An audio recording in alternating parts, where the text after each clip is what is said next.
CARICOM is celebrating its 50th anniversary this year, and in that time, so much has changed. But multilateral organizations like this are what we need for moments like the one we're living through right now. It's important to have productive conversations like this one about our shared future and how we meet essential financing needs as we face this moment and make progress towards the Sustainable Development Goals. And this flows directly from the conversations we just had this morning, a really important and excellent discussion on climate change that, of course, talks about the need to flow better capital and better financing supports to countries like in the Caribbean, but around the world, to be able to both take on the challenges of building more resilient infrastructure in the face of more extreme climate events, but also harness the opportunities that come with cleaner, cheaper energy as we make significant transitions around the world. Notre rencontre a lieu à un moment où on fait face à des défis énormes qui nous frappent simultanément, des défis qui se répercutent à l'échelle mondiale, le changement climatique, les crises de santé publique, les perturbations des chaînes d'approvisionnement et les tensions géopolitiques. On sait que pour surmonter ces problèmes, les pays en développement et à revenus intermédiaires ont besoin d'un meilleur accès au financement. C'est important pour assurer les secours en cas de catastrophe, le maintien de la santé publique et la croissance économique. This is why Canada is committed to reforming and reimagining the international financing architecture. It's why we support the evolution of the multilateral development banks and international financial institutions so they are fit for purpose in a modern, interconnected world with very different challenges than those envisioned in the years following World War II by the Bretton Woods institutions.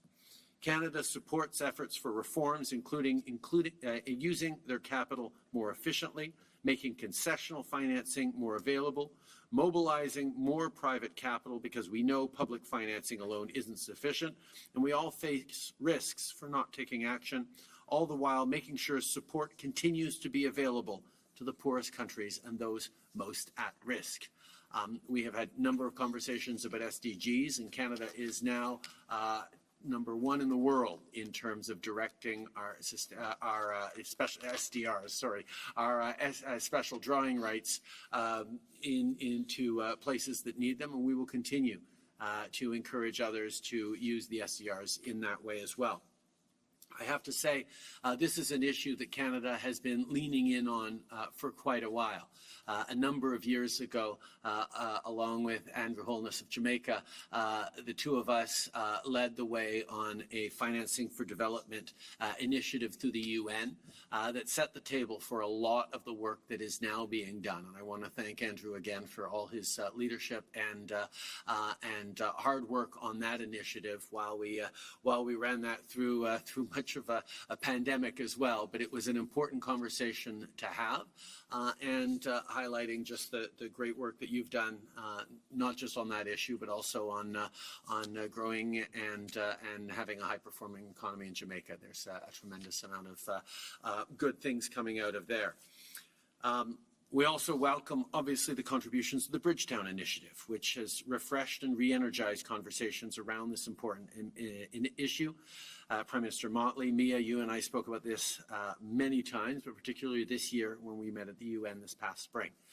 Canada has joined international partners in calling for major creditors, both public and private, to offer climate-resilient debt clauses that pause debt repayments for vulnerable countries in times of crisis or catastrophe. And Canada will now offer climate-resilient debt clauses, CDRCs, CRDCs, in all new sovereign lending. We've also contributed a significant amount of our special drawing rights to the IMF's Poverty Reduction and Growth Trust, including the announcement of an additional 700 million SDRs worth $1.3 billion at the UN General Assembly last month. I believe in terms of SDRs, we're up to about 48%, which is higher than anybody else. A lot of that flows to the Global South. Some of that is for Ukraine, but we are there to make sure that we are sending money to where people need them most. Both of these initiatives answer calls from the Bridgetown Initiative, but we know that this is about more than just making sure you can get through this moment of crisis and the next.